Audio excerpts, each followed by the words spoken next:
rugsėjais ir mes vėl važiuojame į Zakopanę. Dabar yra apie 12 Lenkijos laikų jau netoli Krokuvos. Liko iki Zakopanės maždaug 200 km, tai 2-3 valandos. Išvažiavom iš Vilniaus apie pusę 5 ryto. Na ir vidurdienis mes jau beveik Zakopanėj. Čekinas bus apie 5, tai dar turėsim porą valandėlių pasivaikščioti po miestelį, kol lauksim čekino, o dabar sustojam pakeliui, užkast ir važiuojam toliau.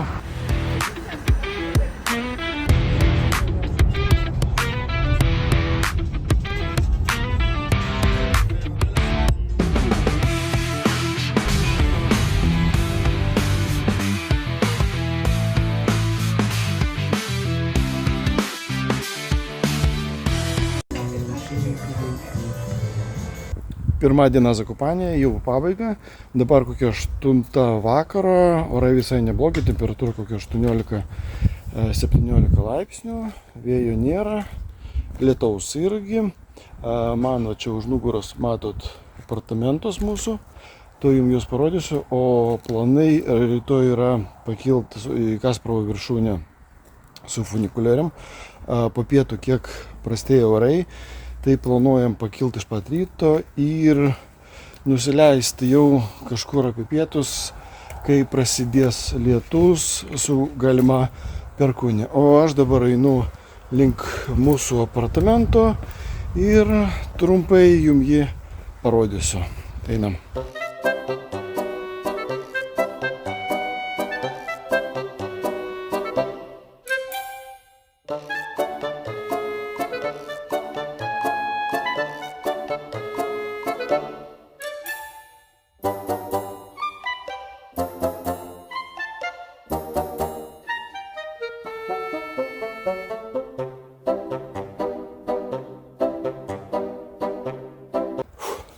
Antra diena Zakopanėje ir šiandieną planuojam kilti į Kasprovo viršūnę. Va, jinai, spoileris, mes nekylam, nes dėl laukiamos audros keltuvas nekelia į viršų, tik leidžia žemyn. Tai mes pasirinkom takelį čia aplinkui, pasivaikščiosim aplink viršūnę iki pietų, kol dar orai geri, netgi, va, matot. Saulutė išlindo visai gal ir neblogai, bet žinokit, už poros valandų žada, tai kokia apokalipsė. Taigi, parkingas kainavo 50 zlotų, užėjimas į parką 22 zlotai 2. Kiek kainuotų keltuvas, net neįsivaizduoju, nes nepirkom. Taigi, einam pasivaikščiot. Dar kartą parodysiu Kasprovo viršūnę, čia padidinam. Ten mes turėjom būt, matot, biškį ten yra tų debesų ir mažai ką pamatytumėm daugiau nei čia matom. Taigi, einam toliau.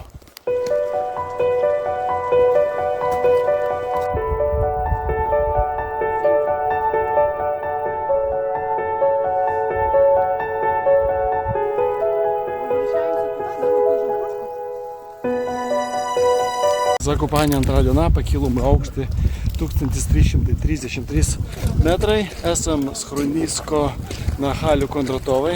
Čia tas pastatėlis, kur galima nueiti į tualetą, kažką nusipirkti pavalgyti, pailsėti, orai visai neblogi ir kol kas planuojam eiti toliau. Po pietų, kaip minėjau, žada audra, bet čia dar iki pietų, kokius 1-2 valandas turim kelias valandas. Taigi, einam. –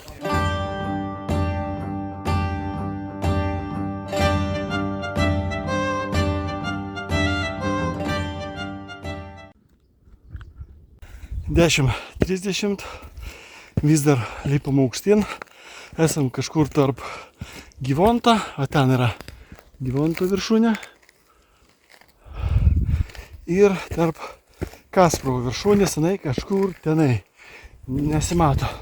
Einam tą keliu, čia iš vis žmonių nėra, nes dauguma nusuko į Givontą, o mes čia kažkokiu to keliu einam, kuris kažkodėl nelabai lankomas, ar tiesiog mes tokie vieni, kurie link audros sugalvoja lipti viršūnę. Tai va, einam toliau.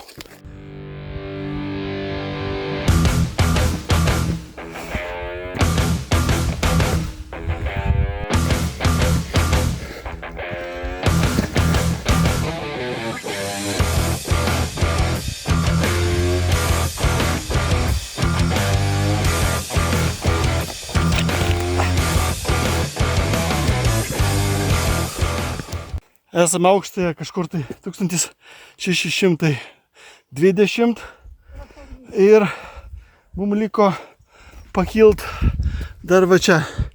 Ten vat eina.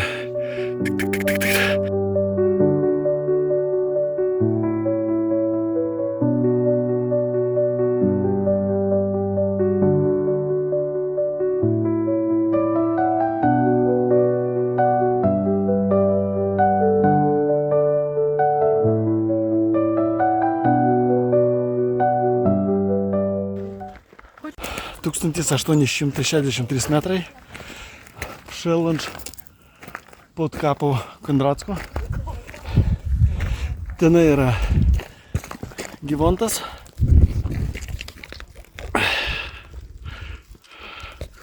O toj pusėje yra Kasparovo viršūnė, kur mes raisim.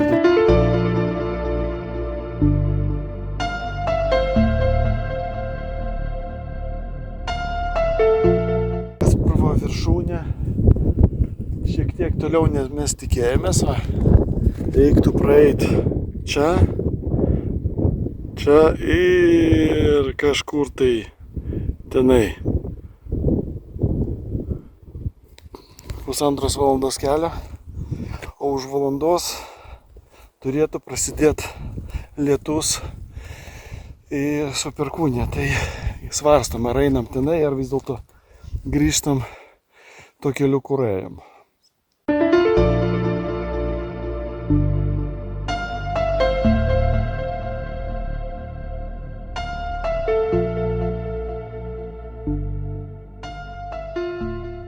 Nusprendėm nerizikuoti, nes pagal planą mes nepasieksim Kasparovo viršūnės su audros pradžio, kažkur sutiksim ant kito kokio kalno viršūnės, nes už gero pusvalandžio valandos turėtų prasidėti stiprus lietus, bent jau tai praneša. Žingsnių normą padarėm, vaizdų prisižiūrėjom, šiek tiek kyla vėjas, gal ir bus kažkas, nors iš tikrųjų pagal tai, ką aš matau, visai gražu. Tai va, o mes nusprendę dar šiek tiek čia pabūsim, pasigrožėsim ir lipsim žemyn jau. Viena įdomybė iš Zakopanės Tatrų, tai kad man dabar už nugaros yra Lenkija. Ten Givontas, Kasparovo viršūnė, o čia mes matom tokį stulpelį. Šis stulpelis yra pasienio stulpelis ir šitoj pusėje yra Slovakija, o čia Lenkija, tai mes esam pačiam pasienyje. Taigi tiek. Atrodo, buvome išsekę, bet nežinau kas, kad kažkas tai traukė mūsų viršų. Dabar esame 2005 metrai aukštyje, man už nugaros yra Givontas, o mes pakilom į kopą Kondratską. Ten nesimato, kas ten yra. Tai dabar 12:20 ir manyčiau eisim link Givonto į tą pusę ir ten dar eisimės į tą pusę, kur mes buvom pakilę. Planas šiuo momentu yra toks.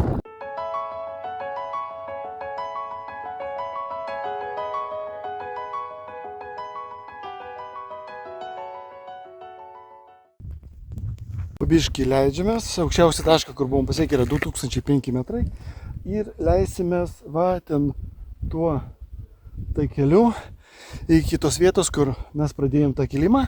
Čia yra Givontas, užpernai mes čia irgi buvom, tik tai mes jį buvom pasiekę va iš tos pusės. Tai va, leidžiamės.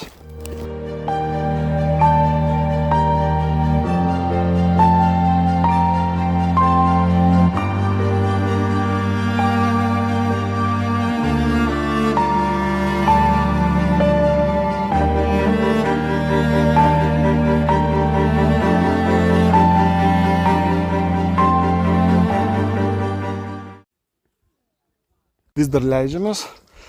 Dabar po pirmos 20 ir audros kol kas nesimato. Taip, vienas kitas debesėlis lyg ir yra, bet kol kas to, ko žadėjo, nėra. Tai mes leidžiamės, o kažkas dar kyla. Po 14:20 ir nusileidom prie to namuko, kur yra aukštė 1333 metrai. Va. Šiandien. Taigi, lietaus nepagavom, čia mums liko visai nedaug. Galime sakyti, kad puikiausiai įvykdėme šios dienos planus. Ir einam link mašinos.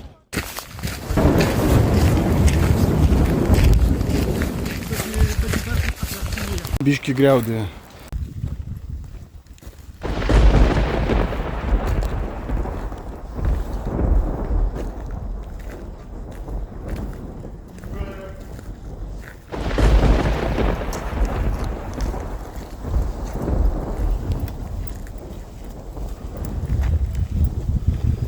Susirinko ir laukia audros.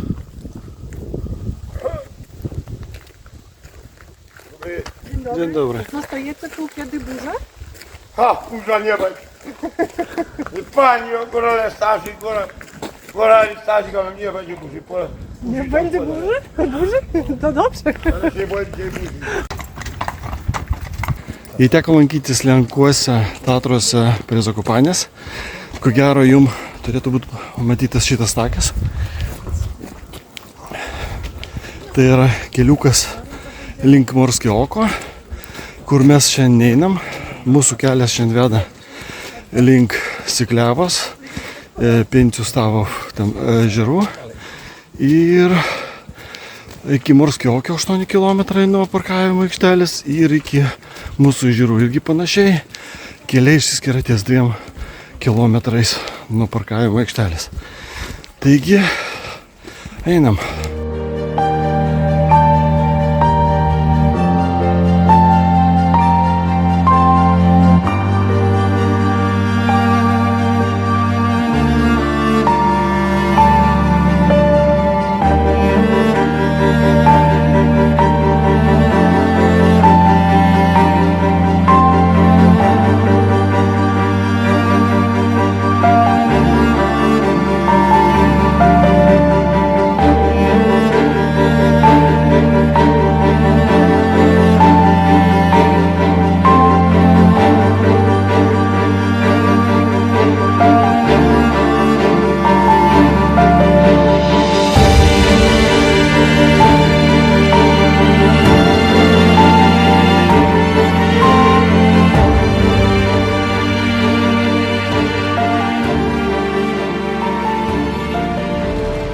Tai va, pasiekėme Dalyną Pencijų Stavov.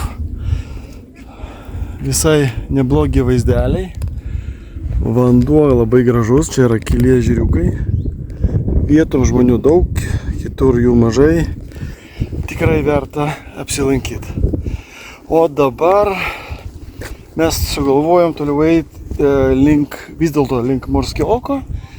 Mums iki tenai yra kažkur 1:20, bet už tai grįžt galėsim paprastu asfaltuotų kelių, nes, kaip ir pakanka, nes po vakarykščių pasivaikščiojimų kojas iki šiol dar ūžia. Tiesa, prie ežerų yra Schronisko, čia va tokie namukai, kur galima nusipirkti, atsigerti ir pavalgyti. Tai mes pasinaudosim, atsigersim ir eisim toliau. Einam nuo Pencijų Stavo ežerų link Morskio oko ir iš pirmo žvilgsnio sprendimai, kurie atrodo logiški, kartais, kai jau artėji to maršruto, jau nebeatrodo tokie racionalūs. Tai dabar turėsim eiti kažkur čia, po to tenai viršų iki 1870 metrų aukščio ir po to kaip ir bus nusileidimas iki Morskio oko. Ir tik nuo ten bus asfaltuotas kelias.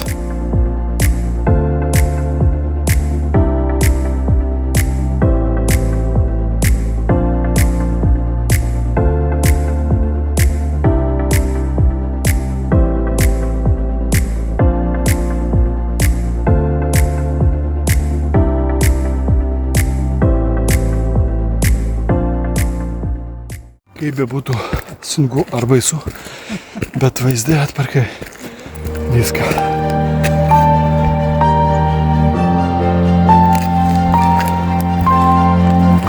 Tūkstantis 875 metrai.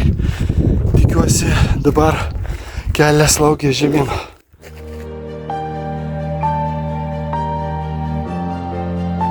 Panašu, kad kelias vis dėlto eina žemyn. Matysim, kas bus toliau.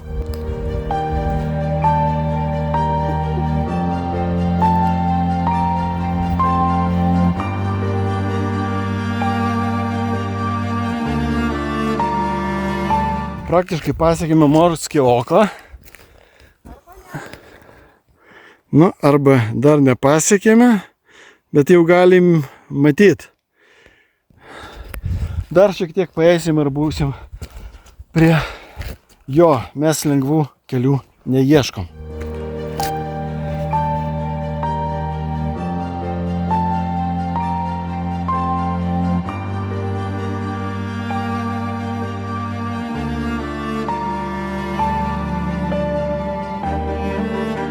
Spėkit, kur mes esam. Mes prie Morskio oko. Toj vietoj net, kur neplanavom eiti. Vietoj 1,5 valandos, kur aš tikėjausi, ant lentelės buvo 1:40, pagal žemėlapį 1:20. Mūsų kelionė nuo Dolina Pentjustavo truko kažkur 2 valandas 40 minučių. Vaizdus jau matėt. O čia mūsų kelionės šios dienos pabaiga. Norėčiau pasakyti aš, jeigu mums nebūtų dar 9 km iki automobilio.